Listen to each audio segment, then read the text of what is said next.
Mm. Hey, friend, Lydia here. If we've not met, welcome to my channel.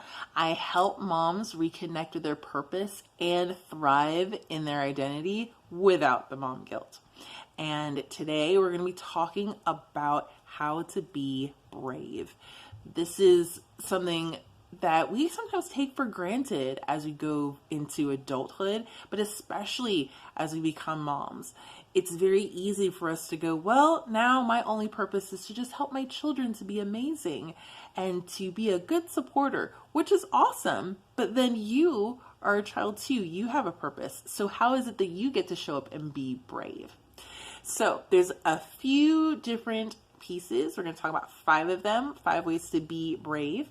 And the first is recognizing that being brave means that you have some sort of a blueprint, or there's a plan as to what it is that you are called to do. So are you called to be brave in such a way where you're showing up for a particular community, or you're going on a particular trip, or you're connecting in a way that you never have before, going back to school?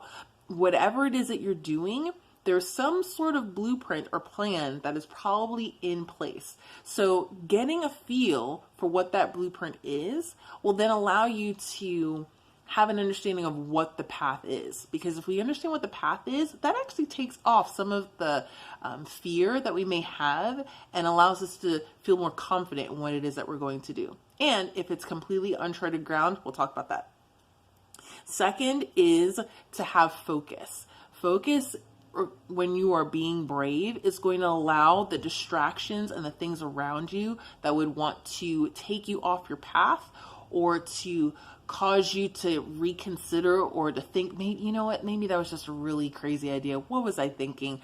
It's going to cut all of that noise out, because as you are fully focused on where it is that you're going, you know that that is your destination, and that focus is going to help to drive and propel you forward. Which brings us to a third point, that when we're choosing to be brave and we are wanting to be brave, being brave means that we're standing for something. So what is it that you're standing for? What is this greater meaning and why that you're connecting to? When you understand that wonder-working why, if you will, that allows you, in many cases, to look beyond where you are right now and to see the greater value and the greater purpose to what it is that you're called to do. And when you have that stand, then being brave is just a matter of walking it out so that you can make that dream or make that change a reality. Fourth is faith. And that connects, of course, to having something to stand on. Faith is the ability to hope and to believe beyond what you see with your own eye. In fact, when we think about just how powerful faith is, especially, we typically think about it from a spiritual standing, but we do it all the time in the physical. For example, I'm sitting in a chair right now, and I have the expectation, the faith that this chair is going to hold me up. Just the same way that I have faith that as I'm recording this, that it's actually going to be available for you to see. There are things that we do in little ways that are little points of faith. And so now it's just taking that thing that you've been called to do, or that you're desiring to do, and have the faith that it's going to work out. That even if you get to the end and it's not exactly what you expected, that there were tools and skills that you learned along the way that were worth it. So have faith. That's super, super huge. Have faith.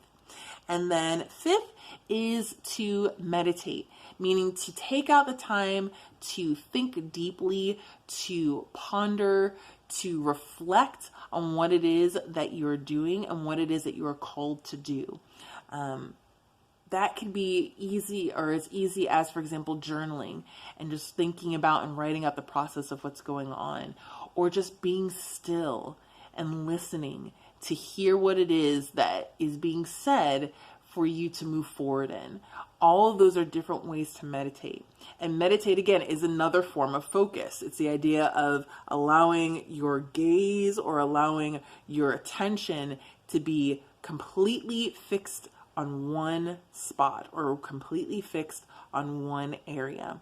And when we do that, especially when it comes to moving forward, whether it's again going back to school or choosing to learn to fly or to rock climb or whatever the case is, each of those are allowing us to be in a place of just setting our minds on where it is that we're going. So to recap with those 5 areas of building up our bravery, 1 was determining the blueprint or plan. 2 was focus, having focus. 3 was standing for something. So important to stand for something. 4 was having faith in whatever it is that we're doing. And then 5 was meditating, thinking deeply on what it is that you are called to do.